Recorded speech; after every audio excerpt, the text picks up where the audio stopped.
Michelle Pfeiffer is in the middle of a career resurgence and stars in not one but two upcoming TV series, and she credits her husband, David E. Kelley, for supporting her. Michelle told Entertainment Tonight, "I think we both know that I've put in my time, and now it is my time."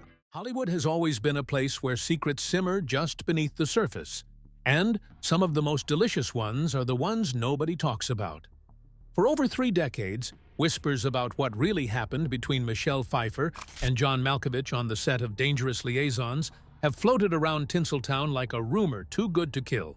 But now, after all this time, one of them has finally cracked, and what was said is raising more eyebrows than ever. The film that started it all. Cast your mind back to 1988. Dangerous Liaisons hits cinema screens, and the world is immediately transfixed. The film, a lush, scandalous period drama dripping with manipulation, seduction, and moral corruption, stars Glenn Close, John Malkovich, and a luminous Michelle Pfeiffer. It's the kind of film that feels like it could only exist in a particular era of Hollywood. Glamorous, dangerous, and intoxicatingly sexy. Based on the 18th century French novel Les Liaisons Dangereuses by Pierre Choderlos de Laclos, the story had already scandalized polite society for 2 centuries before Hollywood got its hands on it. Director Stephen Frears brought it to the screen with a cast that was nothing short of extraordinary, and the results were just as incendiary as anyone could have hoped. Pfeiffer plays Madame de Tourvel, a virtuous married woman who is slowly, devastatingly seduced by Malkovich's Vicomte de Valmont, a scheming, charismatic libertine who views love as a game and women as conquests. Night after night, scene after scene, the two actors had to embody the most intimate, emotionally charged dynamic imaginable. Valmont pursues Tourvel with calculated passion. Tourvel resists, then surrenders. On screen, the chemistry between Pfeiffer and Malkovich was electric, the kind of crackling, dangerous energy that cannot be entirely manufactured, no matter how skilled the performers. The film earned critical raves and 7 Academy Award nominations. Audiences were riveted. Critics were dazzled. And somewhere on that production, away from the cameras and the period costumes and the perfectly lit drawing rooms, something else was apparently taking shape entirely. Because sometimes, when 2 actors spend months inhabiting the most intimate story imaginable, the line between performance and reality begins to blur.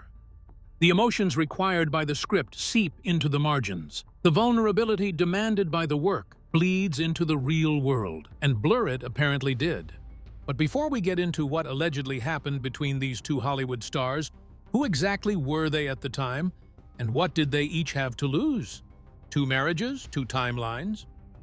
In 1988, Michelle Pfeiffer was at the very peak of her powers, blonde, impossibly beautiful, and possessed of a talent that made her one of the most sought-after actresses in the business. She was the kind of star that people lined up to work with. She had made Scarface. She had made The Witches of Eastwick. She was on the verge of the career-defining run that would produce Married to the Mob, The Fabulous Baker Boys, and Batman Returns in rapid succession. She was also, at the time, married to television writer and producer Peter Horton.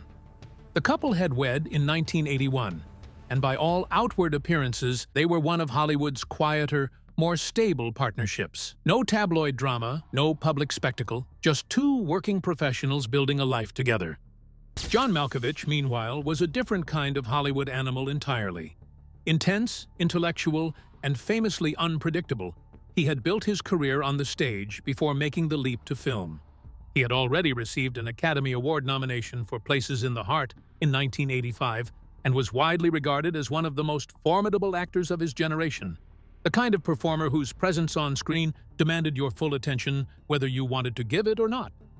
He was married to actress Glenn Headley, with whom he had a deep personal and professional history. The two had met and fallen in love through the Steppenwolf Theater Company in Chicago, the legendary ensemble that also produced the likes of Gary Sinise and Joan Allen. Their relationship was part of an artistic identity that stretched back years. It was not merely a marriage, it was a shared creative life, a bond forged in rehearsal rooms and late nights, and the particular intimacy of theater. Both were, in other words, committed. Both had built something real. both had something genuine to lose. And both, according to the gossip that circulated in the years that followed, threw caution spectacularly to the wind during those months of filming in the English countryside. So if neither Pfeiffer nor Malkovich was talking, how did these rumors get so loud? And why did they refuse to die? The rumor takes hold. The short answer is Hollywood talks, crew members talk, publicists talk. Journalists who were covering the production at the time talk. And when a film like Dangerous Liaisons, a story literally about illicit desire and the devastating consequences of giving into it, produces an on-set romance between its two leads, the irony is simply too delicious for the rumor mill to ignore. The gossip spread quickly in the years after the film's release. Word circulated that Pfeiffer and Malkovich had grown extraordinarily close during the shoot, that the boundaries between the story they were telling and the reality they were living had become hopelessly entangled. Neither of them ever confirmed it publicly. Neither of them denied it with any particular force either. They simply said nothing, which, in Hollywood's gossip ecosystem, is basically confirmation by another name. Silence, in Tinseltown, is rarely neutral. It is a strategy, and the strategy, in this case, had the unintended effect of keeping the rumor alive and circulating for decades. And then the marriages ended. Peter Horton and Michelle Pfeiffer separated and quietly divorced in 1988, the same year Dangerous Liaisons was released. Glennie Headley and John Malkovich also split around the same time, bringing to an end not only a marriage, but an entire shared artistic world. The timing was, to put it mildly, notable. Two marriages, both connected to the same film set, both dissolving within the same narrow window. The tabloids did what tabloids do and connected the dots in the most salacious way possible. And honestly, it was not difficult to see why. The coincidence was simply too neat, the timing too specific, the parallels too pointed. Headley, for her part, went on to have a successful career in her own right, with memorable roles in films like Dirty Rotten Scoundrels. She passed away in 2017. Peter Horton moved forward professionally as well, continuing to work in television. But the story of those two dissolved marriages and what supposedly caused them never quite faded from the conversation.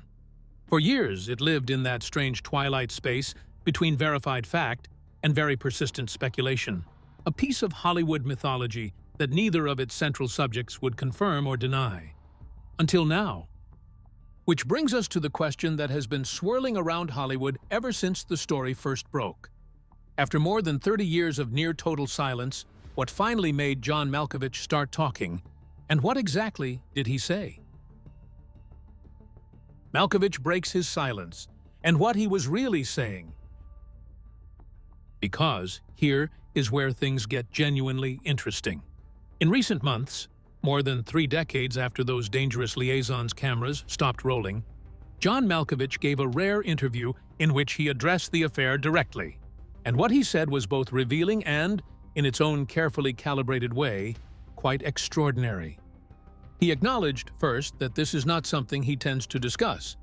"It's not something I ever really talk about," he said. That much is certainly true. For years, Malkovich has been one of the more tight-lipped figures in Hollywood when it comes to his personal life, preferring to let his work speak for him and keeping the details of his private world firmly off the record. The admission that there was something worth not talking about was itself a form of acknowledgement, but then he went further. He described Pfeiffer as someone I valued greatly as a colleague, a woman he found great fun and incredibly fair. These are warm words, affectionate words, the kind of words you use about someone who genuinely mattered to you, not just professionally, but personally. And then came the line that seemed to carry the most weight of all. He suggested that when a working relationship between two actors becomes more than collegial, you end up losing a great colleague. Read that carefully. He is not denying that something happened. He is not calling it a misunderstanding or a fabrication. He is not reaching for the standard Hollywood deflection of, "we were just very close friends." He is reflecting on the cost of it, on what was lost professionally as a result of what apparently happened personally. He is, in his precise and cerebral way, expressing something very close to regret. And the statement rewards even closer reading, because Malkovich is not a man who speaks carelessly. When he says it is not something I ever really talk about, He is not dismissing it. He is acknowledging it as a real thing that exists in the world, a thing he has simply chosen not to address publicly. There is a significant difference between "that never happened" and "I don't talk about that." He chose the latter, deliberately, precisely. When he describes Pfeiffer as someone he valued greatly as a colleague and found incredibly fair, he is painting a portrait of a relationship that went beyond the transactional professional courtesy of two actors hired to appear in the same film. These are not the words of someone describing a brief, forgettable encounter. They are the words of someone describing a connection that left a mark. And when he says that once a relationship becomes more than collegial, you lose a great colleague, that is, by any reasonable reading, the closest thing to a public admission that Malkovich has ever offered on this subject. Not a sprawling tabloid confession, not a tearful mea culpa, but a quiet, considered acknowledgement that something happened and that it cost both of them something real. The professional regret is the most telling part of all. He is not lamenting the end of a romance. He is lamenting the end of a working relationship. He is saying that what he misses, in the long run, is the colleague, the extraordinarily talented, fair, fun collaborator he had in Pfeiffer before everything got complicated. That is a remarkably specific kind of grief, and it tells you something important about the man who is expressing it. But here's what makes this story so endlessly fascinating. Where exactly is Michelle Pfeiffer in all of this? And why has she remained so completely, stubbornly silent? What about Michelle? The answer, in a word, is silent. Completely, stubbornly, and apparently permanently silent. While Malkovich has now, after decades, offered his carefully worded semi-acknowledgement, Pfeiffer has maintained total public silence on the matter. She has never addressed the affair rumors in any interview. She has never confirmed or denied. She has not, as far as the public record shows, said a single word about what may or may not have happened on that film set in 1988. This silence has its own eloquence, of course. Michelle Pfeiffer is not a woman who avoids difficult conversations because she lacks intelligence or self-awareness. She is widely regarded as one of the most thoughtful, private, and professionally rigorous actresses of her generation. She gives interviews selectively, speaks about her personal life sparingly, and has spent decades constructing a public persona that is warm and accessible without ever revealing too much.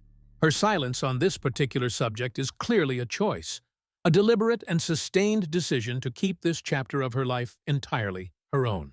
And yet, the title that frames this story deserves scrutiny, because honesty compels a clarification.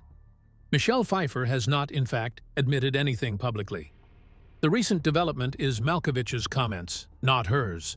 What Pfeiffer has done, really, is continue her long silence while the world around her slowly fills in the picture. The story is being told, just not by her. Her absence from the narrative is itself a kind of presence, a shape defined entirely by what she has chosen not to say. Whether that silence reads as dignified restraint, strategic self-protection, or something closer to admission depends entirely on how you choose to interpret it. And perhaps that ambiguity is precisely the point. Pfeiffer has spent 32 years refusing to give the gossip machine what it wants. That is, in its own way, a remarkable act of control. So after the marriages fell apart and the gossip raged, what actually became of these two extraordinary careers and the very different lives they went on to build? The aftermath. Lives rebuilt. Michelle Pfeiffer moved forward with a quiet resilience that has characterized her entire public persona. She married television and film producer David E. Kelley in 1993, and the two have remained together ever since, one of Hollywood's more genuinely enduring partnerships built on mutual respect and a shared commitment to keeping their family life out of the spotlight. She adopted a daughter, Claudia Rose, in 1993, and she and Kelley have a son together, John Henry. She has spoken in interviews about the importance of family, of privacy, of protecting the people she loves from the relentless scrutiny of public life. Professionally, the years that followed Dangerous Liaisons produced some of the finest work of her career. The Fabulous Baker Boys in '89, a role that earned her a Golden Globe and an Academy Award nomination, and produced one of the most iconic images in modern cinema. Pfeiffer, in a red dress, draped across a piano. Then Frankie and Johnny, Then Batman Returns, in which her portrayal of Catwoman became instantly legendary. Scarface had already cemented her credentials, but this period turned her into something rarer and more enduring than a movie star. It made her an icon. She has continued working steadily in the decades since, with recent years bringing high-profile roles in the Marvel Cinematic Universe through the Ant-Man franchise. John Malkovich, too, rebuilt. He is now in a long-term relationship with Nicoletta Perrin, with whom he has 2 children, and he has spoken warmly about the life they have built together in Europe, far from the Hollywood machinery that once consumed so much of his attention. His career has followed its own characteristically eccentric path. From the Oscar-nominated heights of In the Line of Fire and Places in the Heart to the delirious, self-referential comedy of Being John Malkovich, a film in which the central joke was the unknowable strangeness of being him, to an increasingly global body of work that takes him from Broadway to Paris to international co-productions that defy easy categorization. He has remained one of the most singular, unpredictable, and consistently watchable actors in the business. 2 lives lived, in other words. 2 careers that survived the storm. 2 people who went on, shaped but not destroyed by whatever happened in the margins of a film set in 1988. With careers rebuilt, new families established, and 3 decades of distance, why are people still talking? And why does this story refuse to stay buried? Why this story still matters? The honest answer is that this story has always been about something larger than a simple Hollywood affair. It is about the peculiar intimacy of acting, the way that inhabiting another person's emotional life, night after night, can dissolve the barriers that ordinarily keep us from one another. Actors are asked to be vulnerable in ways that most professions never require. They are asked to love and grieve and desire and surrender, on command, in front of cameras, repeatedly. It should perhaps surprise no one that those emotions sometimes escape the bounds of the story being told and find their way into the real world. It is also about the price of secrecy and what silence costs over time. Both Pfeiffer and Malkovich chose, for different reasons and to different degrees, to keep this chapter private. Pfeiffer chose complete silence and has maintained it without apparent cracks for more than 30 years.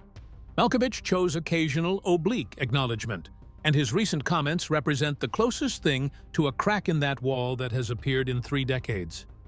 The fact that what he expressed, ultimately, was professional regret rather than personal revelation says everything about the kind of man he is. Someone who measures his words with extraordinary care, and who, even in a rare moment of candor, chooses to mourn the loss of a great colleague rather than relitigate the details of a complicated romance. And it is, finally, a story about the long reach of choices made in passionate, complicated moments. How they ripple forward through time, reshaping everything they touch. 2 marriages ended. 2 careers continued. 1 silence held firm. 1, very slightly, cracked. And 32 years later, here we all are, still trying to read between the lines of what John Malkovich did and did not say, and what Michelle Pfeiffer's continued silence tells us, or doesn't, about a story that may never be fully told. And that, really, is what makes this one of Hollywood's most enduringly compelling whisper stories. Not just the affair itself, but the silence that followed it, the careers that were built in its shadow, and the single careful admission that finally surfaced after 32 years. What do you think? Does Malkovich's statement change how you see this story? Drop your thoughts in the comments below, and if you're hungry for more Hollywood secrets that time couldn't keep quiet, make sure you subscribe and hit that notification bell. We've got plenty more where this came from.